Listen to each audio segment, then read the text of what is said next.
भेंट हुआ तो विदुर जी ने महामुनि मैत्री जी से जाकर के एक प्रश्न किया है कि संसार में व्यक्ति चाहे कितना भी प्रयास कर ले परंतु हमेशा दुखी ही रहता है, ऐसा क्यों? मैत्रेय मुनि कहते हैं विदुर जी, अगर उस वस्तु को हम खोजना चाहें जो वस्तु यहां पे है ही नहीं है, तो क्या वो वस्तु प्राप्त होगी? विदुर जी ने कहा मतलब, बोले मतलब यही है कि ये संसार क्या है?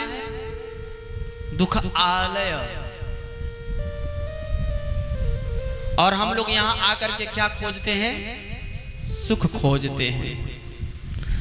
सुख का एक नाम है परंतु वो सुख कुछ है नहीं। नदी देखें ना, नदी में दो किनारे होते हैं कि नहीं?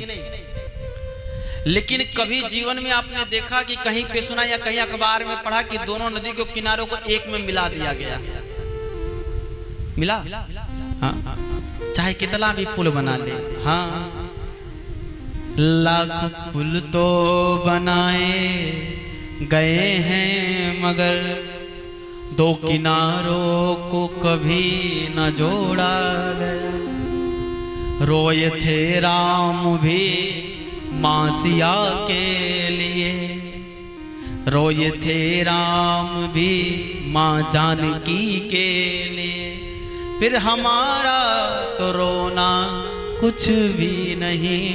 लाख पुल तो बनाए गए हैं मगर, लाख पुल बनाए जाते हैं पर दो किनारों को कभी जोड़ा नहीं जा सका।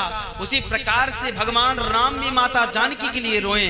अगर हम आप इस संसार में रो रहे तो कोई बड़ी बात नहीं है। जब परमपिता परमात्मा जगत निरंतर जगदीश्वर आदि नारायण पूर्ण ब्रह्म हमारे नारायण यहाँ पे आकर के रोए तो हमारा आपका रोना कोई लाजमी नहीं है। हम अगर आप रो रहे हैं तो कोई बड़ी बात नहीं है। तो संसार क्या, बोले दुख का घर है। अब आपसे एक बात पूछते हैं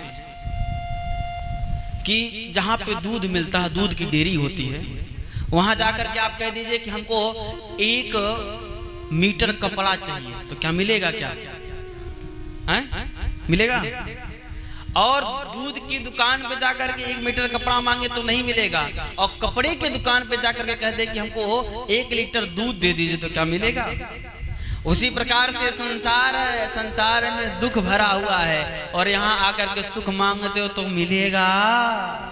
बोलो ना, मिलेगा? एक बार प्रेम से बोलो, क्या बोलेंगे? राधे राधे। दोनों हाथ उठा करके क्या बोलेंगे? कथा में बैठ के क्या